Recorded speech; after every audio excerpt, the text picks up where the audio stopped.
Press அங்கேயா, அதுலேருந்து 40 அடிக்கு முன்னாடி எனக்கு வந்து போகிற வழி. அவங்களுக்கு அவ்வளோதான், லைட்டாக ஒரு ஷேக்கு. விஜய் ஏன் பயப்படுறாரு உங்களை நம்பி, உங்களை பார்த்து? அதனால தானே மற்ற எம்எல்ஏக்களை வாங்க பார்க்குறாரு. நீங்கள் எல்லாம் சேர்த்து 160 கொண்டாந்து நிறுத்திட்டீங்க. அவர் கவலைப்படாதும் ஆட்சி செலுத்த வேண்டியதானே. அவர் தூக்கம் இல்லாத ஒன்றும் இல்லாத அவர் ஆதவர்ஜுனா 2 பேரும் ஒவ்வொரு நாளும் எந்த எம்எல்ஏ அவர் ராஜினாமா பண்ண சொல்லலாம். இந்த ஆட்சியை கவிழ்ப்பதற்கு முயற்சி பண்றாங்க அப்படின்னு 3 பேர் இன்னைக்கு கைது செய்யப்பட்டிருக்காங்கல்ல. நீங்க ரொம்ப நாள்ல ஆட்சியில் இருக்க மாட்டீங்க. உங்களை கவுக்கிறது ஒரு முயற்சி நடக்கிறதே உங்களுக்கு 20 நாளுக்கு அப்புறம் தான் தெரியுது. உங்களுக்கு இல்ல ஒரு செய்தியை வந்து உருவாக்குறது இருக்குல்ல, இன்னைக்கு வந்து சொல்லிட்ட பத்தியா, இதுதான் மதிமுக ரிசைன் பண்ணிட்டு மறுபடியும் மதிமுக சின்னத்துல நின்று மதிமுகன்ற பேர்லயே நிக்கிறதுக்கு வந்துட்டு விஜய் அப்புறம் பரப்புரை பண்ணணும். எதுக்கு செலவு பண்ணணும்? அவங்க விசில் சின்னத்துல கூட நிக்கலாம்ல. அவங்க விசில் சின்னத்துல கூட நிக்கலாம்ல ரிசைன் பண்ணிட்டு. இது அதே மாதிரி இது பழையபடி உதயசூரன் அப்புறம் மறுபடியும் ஒரு தடவை அழுவணும். உனக்கு வழிக்கு அழுவுறதுல உனக்கு ஏதோ ஒரு இன்ட்ரெஸ்ட் இருக்குன்னு நினைக்கிறேன். ஒரு இடத்துல கூட ஈவிஎம் வரக்கூடாது. நின்று ஜெயிச்சு காட்டுங்கடா, அவங்களெல்லாம் திராணி இருக்குங்க. அதுக்கப்புறம் நல்லா பேசவே மாட்டேன். விஜய் தாண்டி ஒரு அரசியல் தலைவர் உலகத்தில் இதவே இல்லடா அப்படின்னு ஒரு டிக்ளரேஷன் ஒன்று பண்ணிட்டு நான் என் வீட்டு முன்னாடி ஒரு தாவேகா கூட ஏற்றி விட்டு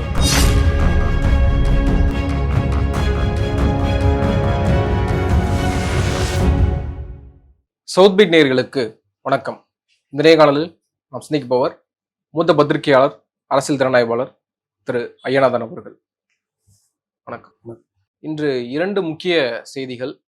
மாமல்லபுரத்துல ஒரு தனியார் ஹோட்டல்ல தாவேகா தோழமை கட்சிகளினுடைய கூட்டம் நடைபெறுகிறது. அதுல கம்யூனிஸ்ட் கட்சிகள் பங்கேற்கல. ஆனால் காலையிலேயே முதலமைச்சரை தலைமைச் செயலகத்துல அவர்கள் நேரடியாக வந்து பார்த்துட்டாங்க. இன்னைக்கு ஐயுஎம்எல், மதிமுக மற்றும் காங்கிரஸ் உள்ளிட்ட கட்சிகள் அந்த கூட்டணி கட்சிகளினுடைய பேச்சுவார்த்தைகள்ல ஈடுபட்டிருக்காங்க. ஒரு விருந்து, அந்த விருந்தில் நாங்கள் பங்கேற்கலன்னு கம்யூனிஸ்ட்கள் சொல்லிட்டாங்க. இன்னொரு செய்தி, தாவேகா ஆட்சியை கவிழ்க்க சதி செய்தார்கள்னு சொல்லி ஒரு 3 பேரை கைது செய்யப்பட்டிருக்காங்க. இந்த நீதிமன்ற காவல 15 நாட்கள் இருக்காங்க அப்படின்றதையும் பார்க்கிறோம். இந்த செய்திகளை எப்படி பார்க்குறீங்க? முதல் செய்தி வந்துட்டு அந்த கூட்டணிக்கு ஒரு பெயர் சுட்டுறதுக்காகத்தான் கூட்டணி ஒன்றத்தை ஃபார்ம் பண்ணுறது, அப்புறம் ஒரு பெயர் சுட்டுறது அப்படின்ற ஒரு நிகழ்ச்சி தான் இன்றைக்கி சாயந்தரம் நடக்க போகுது. அதை தான் எல்லாரையும் வந்து கூப்பிட்டுருக்காங்க. தனித்தனியாக போயிட்டு வெத்தலைப்பாக்கு, பழம், பூ எல்லாம் வச்சு கூப்பிட்டுருக்காங்க.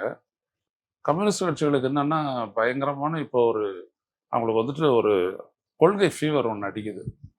செஞ்சது தப்பா ரைட்டான்னு நீங்கள் யோசிச்சிங்கன்னா அது என்னாச்சு, திடீர்னு இந்த ஜன்னிகண்டா மாதிரி அவர் பாட்டுக்கு பேச ஆரம்பிச்சு விட்டாரு. தோடர் சிபிஎம் தோடர் சண்முகம் பேச ஆரம்பிச்சிட்டாரு. அது வந்துட்டு என்னன்னா, இப்போ அந்த கட்சி கூட்டருக்குள்ள அவங்க ஏதோ முரசொலிக்கு பதில் சொல்கிற மாதிரி அவர் சொல்கிறாரு பேருக்கு. ஆனால் அந்த இது படித்தவங்க, நான் கூட படிச்சுக்கிடுச்சு, அது மின்னம்பலத்தில் கூட ஒரு பேட்டி கூட கொடுத்தேன். ஆனால் அது உண்மையில் என்னென்னா அவங்க கட்சிக்காரருக்கு அவர் பதில் சொல்கிறாரு. அதாவது திமுக அரசு வந்துட்டு வேற ஒரு பாதையில் போயிடுச்சான், கொள்கை பாதையில் போயிடுச்சான். தனிநபர், தனியார் இதில் இப்படியெல்லாம் கொள்கை பாதையில் போச்சான். அதெல்லாம் பிடிக்காதவங்க, அதெல்லாம் தப்புன்னு உணர்ந்தவங்க தான் இன்னைக்கு விஜய்க்கு போட்டிருக்கிறாங்க. சொல்லும் போதே உனக்கு சிரிப்புறது பத்தியா, இப்படிதான் இந்த அளவுக்கு ஆயிட்டாங்க. அதனாலதான் சொன்ன ஜுரம்ட்டு. அவர் கூட தப்பாக நினைச்சிட போறாரு, வைகோ கட்சிக்காரங்க மாதிரி இல்லை வைகோ மாதிரி அப்படிலாம் ஒன்றும் நான் சொல்லலை. தோடரை நல்ல விவரதாரி, நம்மளுக்கெல்லாம் வழிகாட்டக்கூடிய அளவுக்கு பெரிய ஆள் தான் அவர். பெரிய போராட்டங்களை சந்திச்சவர் தான். ஆனா சில நேரங்களில் எடுத்து காலை தப்பா வச்சுட்டாங்கன்னு வச்சுக்கோங்க, சேத்துல காலை வச்சிடுறது இல்லையா தெரியாம, அந்த மாதிரி ஒன்றத்தை வச்சுட்டு மாட்டிக்கிட்டு முழிக்கிறாங்க. அவங்க இப்பயும் வெளியில இருந்து ஆதரவு தான் சொல்றாங்கல்ல.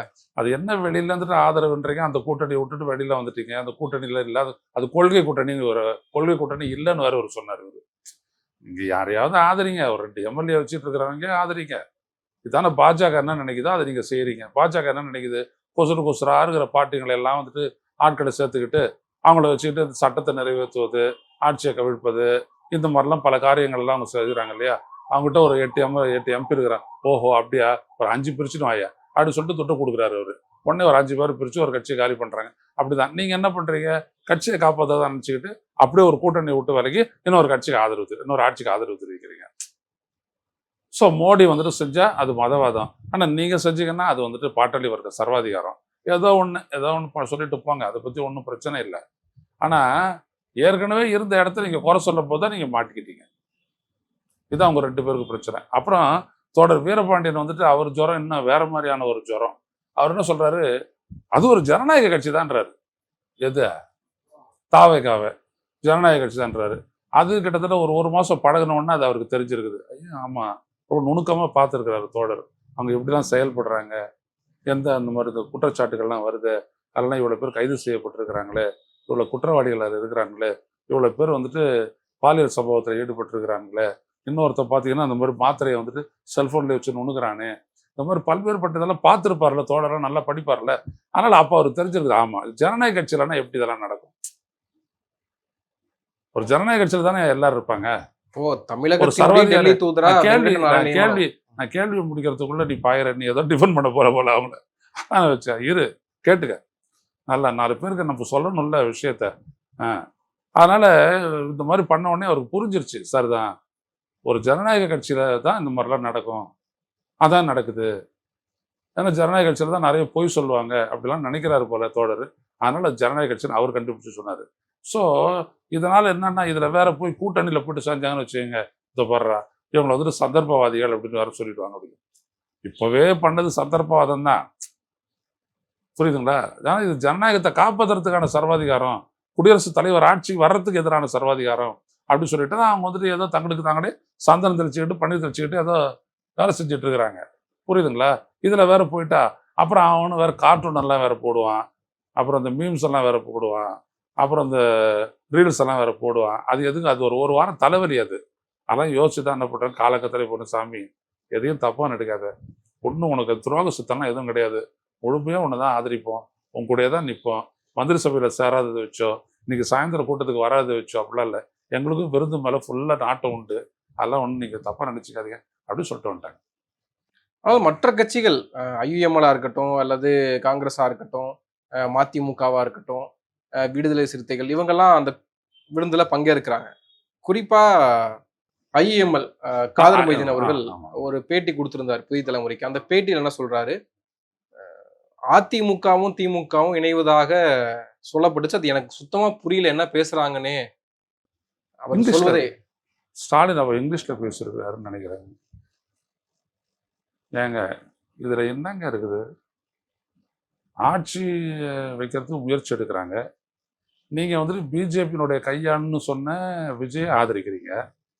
ஏன் மாறிட்டாரு, நிலைமை மாறிடுச்சு. உடனே அவருக்கு வந்துட்டு என்ன பண்றீங்க, ஞானஸ்தானம் கொடுத்து அவரும் ஒரு நம்ப சக்தி தான், அப்படிலாம் அவர் பிஜேபி சார்பெல்லாம் கிடையாது அப்படின்னு சொல்லி நீங்க முடிவெடுத்தீங்க.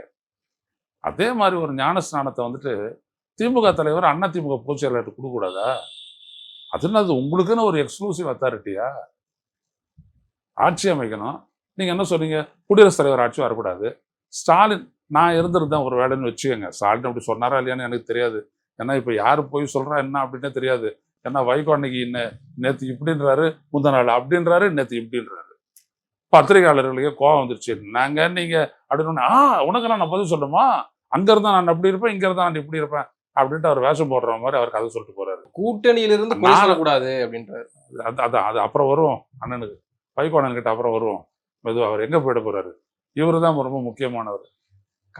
காதர் மொய்தீன் தான் பாய் என்ன சொல்றாரு, நீங்க ஜனநாயகத்தை காப்பாத்துறதுக்கு பாஜக போட்ட குட்டின்ற விஜயை ஆதரிக்கலாம், ஆனா அதே ஜனநாயகத்தை காப்பாத்துறதுக்கு ஸ்டாலினும் எடப்பாடி பழனிசாமியும் ஒன்னா போனா உங்களுக்கு ஒத்துக்காத, உங்களுக்கு வந்துட்டு பேதி ஆகுமா? என்னையா அது கதை? என்ன இதே ரூல் அங்க பொருந்துமா பொருந்தாதா? அதுவும் மக்கள் தீர்ப்பு தானே. அது ஒரு 73, இது ஒரு 57, எல்லாம் சேர்த்து அது ஒரு மக்கள் தீர்ப்பு தான். விஜய்க்கு தானே மக்கள் அதிகமாக, மக்கள் இல்லையே, இவங்க 2 பேரும் தானே சேர்த்து ரொம்ப ஜாஸ்தி. இவர் ஒரு 1,18,00,000, திமுக ஒரு 1,52,00,000, ரெண்டுத்தையும் சேர்த்தா 2 லட்சம், 2,80,00,000, 70,00,000, இவங்க தானே ஜாஸ்தி. அதை எப்படி கொசர நீ சொல்ல முடியும் இல்லைன்ட்டு? 35 போக மீது 65 வாங்கினது யாரு? அவருடைய 4% ஒதுக்கிடுங்க. சீமான் சொரணை உள்ளவன் சீமான், அவர் விட்டுருங்க, அவர் இதெல்லாம் ஈடுபடல. உங்களுக்கெல்லாம் என்ன வந்துச்சு? இங்க சொன்ன அந்த அந்த சந்தர்ப்பம் அங்க ஒத்துக்காதா? ஏதோ ஒரு விஷயத்த போட்டாரு ஸ்டாலின், அது ஒர்க் அவுட் ஆகல, அது விட்டுட்டு இருக்கலாம், எது வேணாலும் ஆயிருக்கலாம் அரசியல். ஏன்னா உடனே பாய்ந்து போனார்ல எடப்பாடி பழனிசாமி, போயிட்டு குடியரசுத் தலைவர்கிட்ட ஆளுநர்கிட்ட சொன்னார்ல, நாங்க ஒரு ஏற்பாட்டில் தான் இருக்கிறோம் அப்படின்னு. வா, திமுகவோட கூட நீ வா, நான் தாராளமாக நான் உன்னை அழைக்கிறேன் தான் சொன்னார். அதுக்கப்புறம் அவரே வெளிப்படுத்தினார்ல, திமுகவும் அதிமுகவும் வந்துட்டு 118 காட்டினா அவங்கள கூட அடைப்பேன்னு தானே சொன்னார் அவர். அது யார் சொல்லி சொன்னார்? எல்லாம் இப்படி தான் போயிருக்கோம். ஸோ விஜய் உங்களை நம்பி சொன்னதை வந்துட்டு நீங்கள் காப்பாற்றிட்டீங்க. ஸ்டாலின் உங்களை நம்பி சொன்னதை நீங்கள் ஏற்றுக்கல. இவ்வளோதான் விஷயம், இவ்வளோதான். இதில் ஒன்றும் இல்லை. ஏன் நீங்கள் ஏற்கனவே முடிவு எடுத்துட்டு இருக்கிறீங்க? அவர் சொல்கிறார், மக்கள் சக்தி எனக்கு தெரிஞ்சு நம்ம சமுதாயம் இந்த மாதிரி திரண்டதை பார்த்ததே இல்லை அப்படின்றாரு அவர். பாய், உங்களை தான் போய் டெய்லி கேட்குறாங்க, நீ முஸ்லீம் லீக்கினுடைய தலைவராக இருக்கணும், முஸ்லீம் லீக்கினுடைய தலைவர் கிடையாது அப்படின்னு ஒரு நாளும் அவனும் போட்டுட்டு இருக்கிறான். புரியுதுங்களா? நாங்கள் அந்த காலத்துல இருந்தே அவங்களோட தான் ஒன்றா வந்துட்டு இருக்கிறோன்னு. இப்போ மட்டும் முஸ்லீம் சமுதாயத்தை காப்பாற்றுறதுக்கான அவர் என்ன ஒரு அவதார புருஷரா விஜய்? காப்பாற்றிடுவார் அவங்கள? இந்திய அரசியல் எப்படிப்பட்டதுன்னு தெரியுமா? இவங்க பொடம் போட்டு எல்லாத்தையும் பார்த்து எமர்ஜென்சியும் பார்த்துட்டு வந்து நிற்கக்கூடிய கட்சி திராவிட முன்னேற்ற கழகம். என்னைக்கு உங்களை விட்டு கொடுத்துருக்குது? உங்கள் சமுதாயத்திலிருந்து மட்டும் உங்களுக்கு ஃபோன் வந்துச்சா? அப்போ முஸ்லீம்கள் மற்ற முஸ்லீம்கள் கூட இருக்காங்களே, நீங்கள் 2 பேர் தானே. அந்தந்த பக்கம் மனிதநேய மக்கள் கட்சி, அவருக்கு ஃபோன்லாம் வரலையா சமூகத்தில் இருந்துட்டு? என்ன ஆதரிக்கிறா அப்படின்ட்டு? இல்லை மனிதநேய ஜனநாயக கட்சி இருக்கிறாரு நம்ம தமூன் அன்சாரி, அவருக்கு ஃபோன்லாம் வரலையா? இல்லை நிறைய இன்னும் முஸ்லீம் வேட்பாளர் எஸ்டிபிஐ இருக்காங்க, அவங்களாம் இருக்காங்க, அவங்களுக்கெல்லாம் வரலையா? இவருக்கு மட்டும் ஃபோனாக வந்திருக்குது. எப்போ? இவங்க முடிவு எடுத்துறதுக்கு அப்புறம். அதுக்கு முன்னாடி அறிவாலயத்துக்கு போகிறதுமா வர்றதுமா, அவங்களோட தான் இருப்போம், அவங்களோட கொடுத்து நடத்துவோம் என்ன ஒன்றும் சொல்லியிருக்காரு இவர் பாய். அதனால் மக்கள்கிட்ட நான் சொல்ல வரேன், மக்கள் புரிஞ்சுக்குவாங்க. சந்தர்ப்பவாதன்றதுக்கு ஒரு நல்ல ஒரு பாடம் இவங்கெல்லாம் கொடுக்குறாங்க. விஜய் ஏன் பயப்படுறாரு உங்களை நம்பி, உங்களை பார்த்து? அதனால தானே மற்ற எம்எல்ஏக்களை வாங்க பார்க்குறாரு. நீங்கள் எல்லாம் சேர்த்து 120 கொண்டாந்து நிறுத்திட்டீங்க. அவர் கவலைப்படாதும் ஆட்சி செலுத்த வேண்டியதானே? அவர் தூக்கம் இல்லாத ஒன்றும் இல்லாத அவர் ஆதவர்ஜுனா 2 பேரும் ஒவ்வொரு நாளும் எந்த எம்எல்ஏ அவர் ராஜினாமா பண்ண சொல்லலாம், யாருடைய ராஜினாமா ஒத்துக்க சொல்லலாம், யாரை கட்சியில் சேர்க்குறேன், அந்த நிகழ்ச்சியை எப்போ பண்ணலாம் அப்படின்னு சொல்லிட்டு ஒரு நாள் அவங்க அவ்வளோ கஷ்டப்படுறாங்களே. உங்கள் மேலே எல்லாம் நம்பிக்கை இருந்ததுன்னா அவங்க பண்ணுவாங்களா அந்த மாதிரி? இங்க அதிகாரத்துல பங்கு கிடைக்குதுல்ல இன்னைக்கு. ஐயா, அதிகாரத்துலலாம் பங்கு கொடுத்தாரையா? அப்புறம் ஏன் நீங்கள் வந்துட்டு விஜய்க்கு வந்துட்டு ஒரு முழுமையான நம்பிக்கை தர மாட்டேன்? இல்லாட்டி ஏன் இன்னைக்கு பார்ட்டி கொடுக்குறாரு அவர்? ஏன் பார்ட்டி கொடுக்குறாரு? இன்னைக்கு நம்பிக்கை இல்லைன்றதுனால தான் நான் பார்ட்டி கொடுக்குறாரு. அதுலேயே பாருங்க 2 பேரும் ஒன்று எஸ்ஏ போயிட்டாங்க. போகாத இல்ல, அந்த பார்ட்டியில தான் ஒரு சூட்சமும் இருக்கு. பார்ட்டியில தான் வந்து இந்த தாவேக அரசுக்கு எந்த இடையூறும் இல்லாம, எந்த அவப்பேரும் ஏற்படுத்தாம, எந்த முடிவுகள் எடுத்தாலும் அதுக்கு முழு ஒத்துழைப்பு கொடுக்கக்கூடிய கூட்டணி கட்சிகளாக நீங்க இருக்கணும்ன்றதான பேசப்படா இருக்கு. உனக்கு தெரிஞ்சிருச்சா அந்த விருந்தருடைய நோக்கம்லாம்? இப்படி டைப் பண்ணி கையெழுத்து வாங்க போகிறாங்களா? தெரில. பாலாஜிக்கு நிறைய தொடர்புலாம் உண்டு. ஐயனாலும் சாதாரண ஆள், கடைநிலை ஆள், இதோ பாரு டிவி வச்சுட்டு உட்காந்துட்டு இருக்கிறேன். ஒரு நாள் திருமாவளவன் அவர்கள் ஒன்று சொல்றாரு, ஸ்டாலின் அவர்களை இப்படி சட்டமன்றத்தில் இழிவுபடுத்தி பேசியிருக்க கூடாது அப்படின்னு சொல்றாரு. அடுத்த நாள் வெங்கட் நாராயணனுடைய நியமனம் பத்தி பேசும்போது அது அந்த கட்சியினுடைய நிலைப்பாடு அப்படின்ட்டாரு. அதிமுக எம்எல்ஏக்கெல்லாம் வராங்களேன்னா அது அதிமுகவில் நடக்கக்கூடிய உட்கட்சி பிரச்சனை, அதுக்கும் தாவேக்கும் சம்மந்தம் கிடையாது. அதுக்கு முன்னாடி ஒன்று நடந்தது, நீ கன்வீனியண்டா விட்டுட்டிய.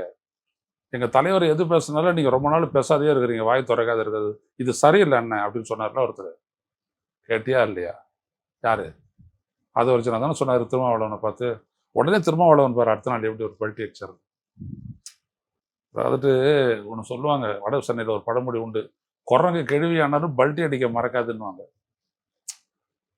கேள்வியாக இருக்கலாம், கேள்வி ஆயிடுச்சுன்னா ஒன்றும் பண்ண முடியாது, ஆனால் பல்ட்டி அடிக்க மறக்காது, அதான் குரங்கு. அது மாதிரி அரசியல்வாதி சமய சந்தர்ப்பத்துக்கு ஏற்ற மாதிரி அவன் இப்படியும் புரளும் அப்படியும் புரளும். அப்படி புரண்டாதான் அரசியல்வாதி. அதை கரெக்டாக திரும்ப ப்ரூவ் பண்ணிட்டார்ற.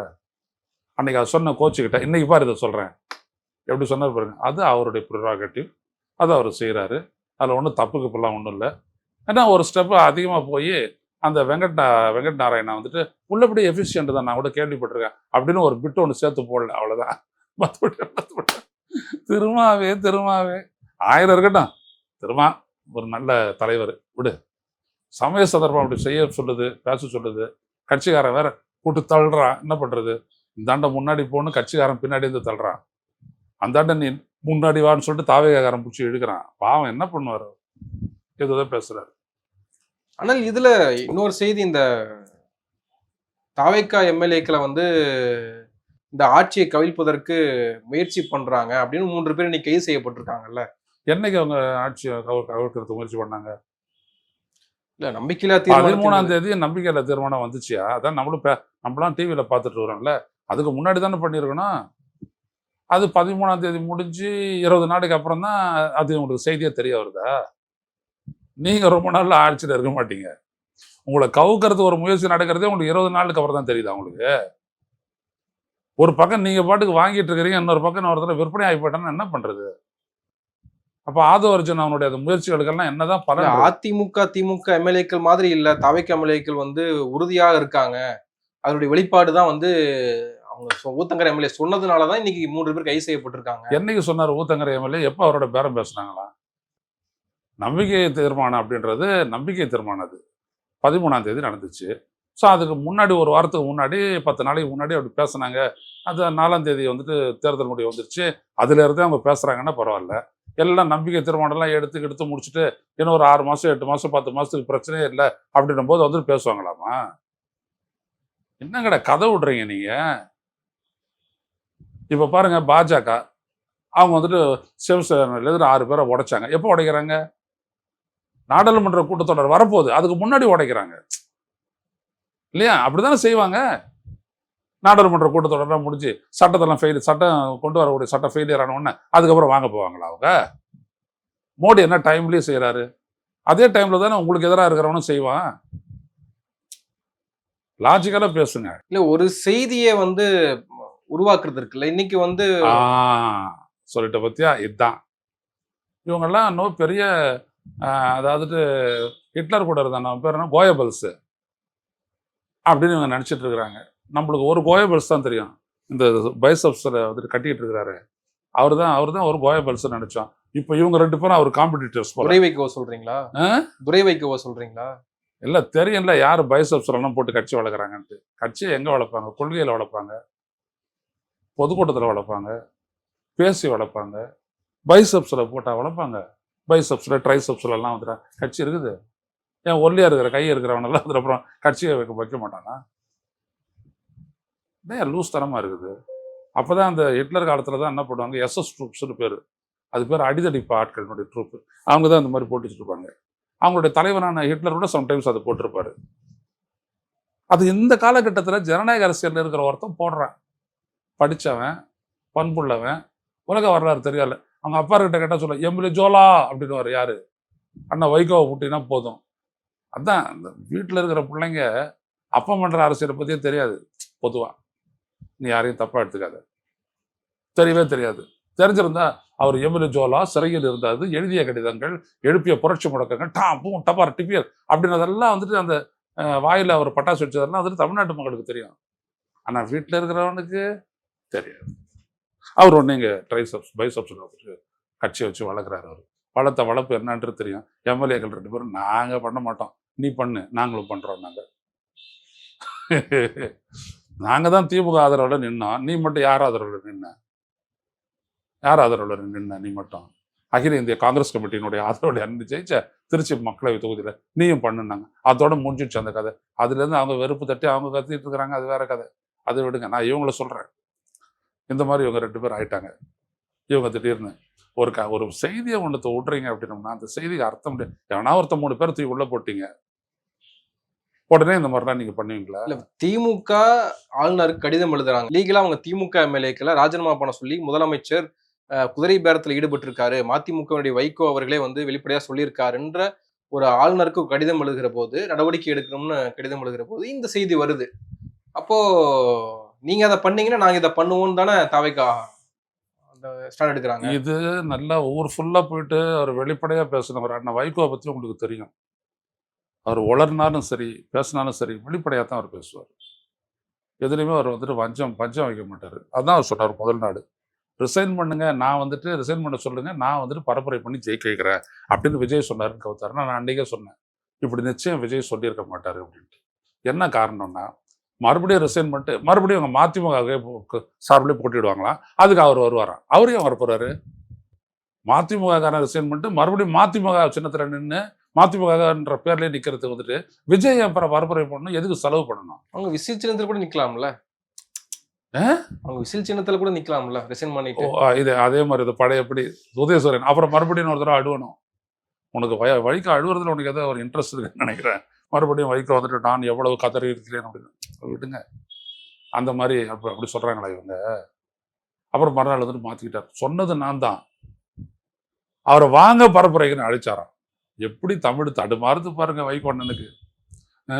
தேவார திருவாசகத்தெல்லாம் இவர் பேசின பேச்சை கண்டுக்கிட்டு கை வலிக்க கை தட்டினாங்க நாங்கள்லாம். அங்க எங்க அந்த மியூசிக் அகாடமியில. இவ்வளவுலாம் கூட பேச முடியுமா ஒரு மனிதனால ஆன்மீகத்தை பத்தி? இன்னைக்கு நிர்மல்குமார் சொல்றாரு, 100% முதலமைச்சர் விஜய் அவர்கள் இப்படி வைகோ அவர்களிடம் பேசியிருக்க வாய்ப்பே கிடையாது. அதுதான் விஜய் பேசிருக்க மாட்டாருன்னு நான் சொல்லிட்டேன். நீ என்ன வந்து 3வது நாள் சொல்ற? நான் 3 நாளைக்கு முன்னாடியே சொல்லிட்டேன் விஜய் இப்படிலாம் பேச மாட்டாருன்னு. விஜய் பேசி மாட்டிக்கிற மாதிரி ஒரு ஆளா இருந்தாருன்னா இவராட்ட அடிக்கடி பிரஸ் மீட்ல அவர் சந்திப்பார்ல. பிரஸுக்கு ஏன் அவர் போகல? விஜய் பேசினா மாட்டிக்கோன்னு அவருக்கு தெரியும், அதனால அவர் போகல இல்லையா? அவர் எவ்வளவு உஷாரா இருக்கிறாரு பாரு விஜய். அதான் மோடி மாதிரி அவரு பேசினா மாட்டிக்கோ. ஓ மை காட் அப்படின்னு சொன்னார் அவரு. விஜய் அப்படிலாம் எதுவுமே சொல்றது இல்லை. ப்ரெஸ் அங்கேயா அதுல இருந்து 40 அடிக்கு முன்னாடி எனக்கு வந்துட்டு போற வழி இருக்கணும். அவங்களுக்கு அவ்வளவுதான் லைட்டா ஒரு ஷேக்கு. அவ்வளோ நான் கண்டுக்கிட்டேன் அத்தோட நிறுத்திக்கங்க. நீங்க அங்க இருங்க, நான் இங்க இருக்கிறேன் அப்படி சொல்லிட்டு அவர் போயிட்டாரு. முடிஞ்சு போச்சா? வைகோண்ட மாதிரி என்னைக்காச்சும் பேசி மாட்டிருக்காரு அவரு. அவர் பேசணும் அப்படின்னம்னாலே 20 அடி உயரத்துக்கு மேலதான் நின்று பேசுவாரு.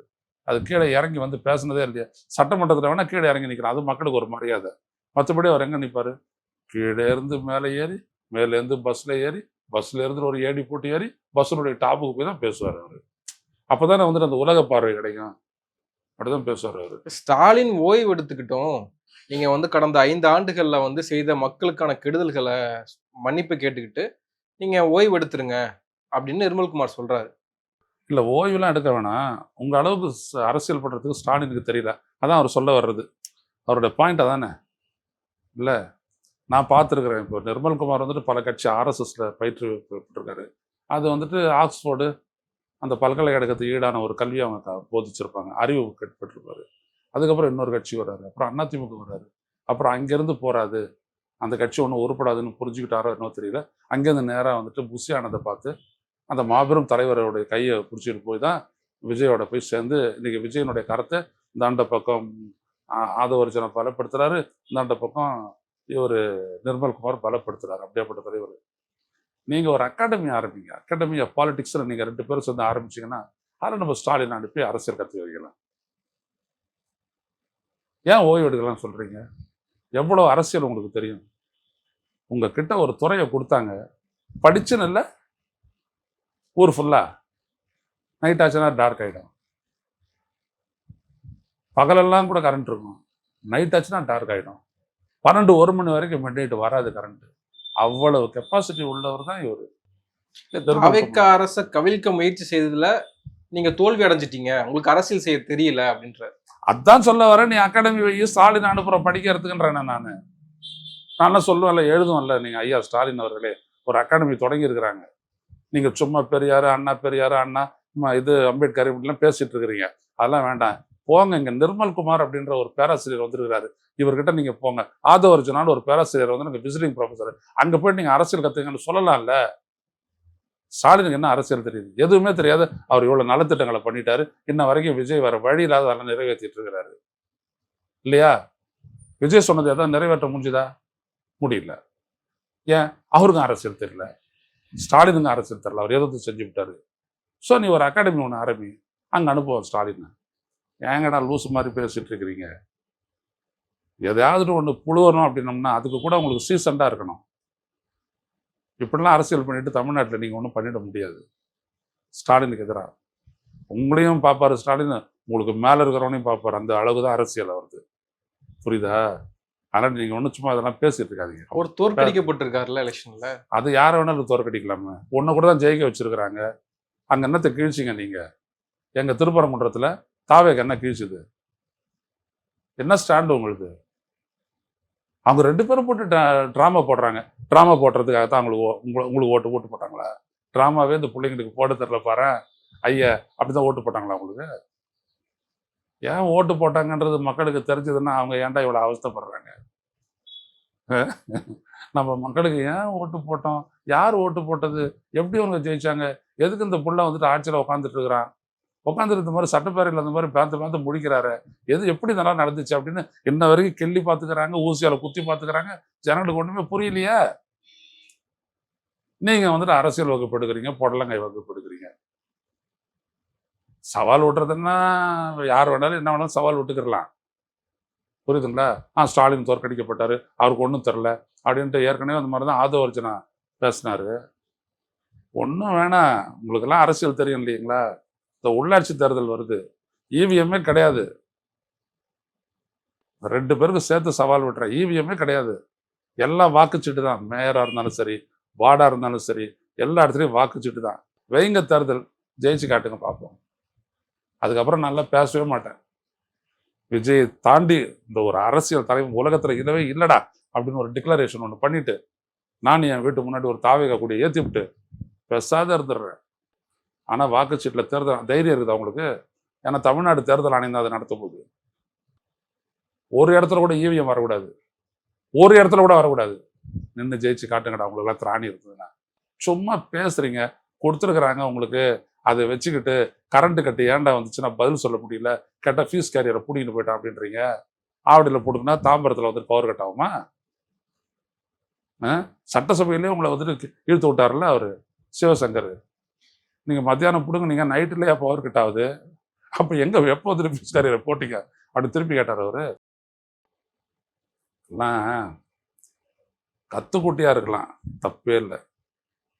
விவரம் தெரியாதவளாக இருக்கலாம், தப்பே இல்லை. முட்டாளாக கூட இரு, தப்பே இல்லை. ஆனால் எல்லாம் தெரிஞ்ச மாதிரி நீங்கள் 2 பேரும் காட்டிக்கிறீங்க பார்த்தீங்களா? இதுதான் விஜய்க்கு ஆபத்தானது. அவர் சைலண்ட்டாக இருக்கிறாரு, ஏதோ எழுதி கொடுக்குற படிக்கிறாரு, ஏதோ ஆக்ஷன் கிங்லாம் அப்படிலாம் காட்டுறாரு, ஏதோ ஒன்று பண்ணுறாரு. அவர் பண்ணிட்டு போட்டோம். எனக்கெல்லாம் விஜய் செய்கிறத பற்றிலாம் எனக்கு ஒன்றுமே இல்லை. அவர் என்ன தெரியும்? பாவம், அவர் ஏதோ செய்கிறாரு. அவர் கொடுக்குற டயலாக் பேப்பர் அந்த மாதிரி, அதனால் அவர் பேசுகிறாரு. அதுக்காக அவர் என்ன பண்ணுவார்? அது வேறு. ஆனால் நீங்கள் 2 பேரும் பெரிய அரசியல் மேதைகள் மாதிரி ஒரு நாள் உருட்டுறீங்க பார்த்தீங்களா? இந்த உருட்டெல்லாம் ரொம்ப நாள் தாங்காது. நன்றி, நிறைய விஷயங்களை இப்போ வந்திருக்கீங்க. உங்க நேரத்துக்கு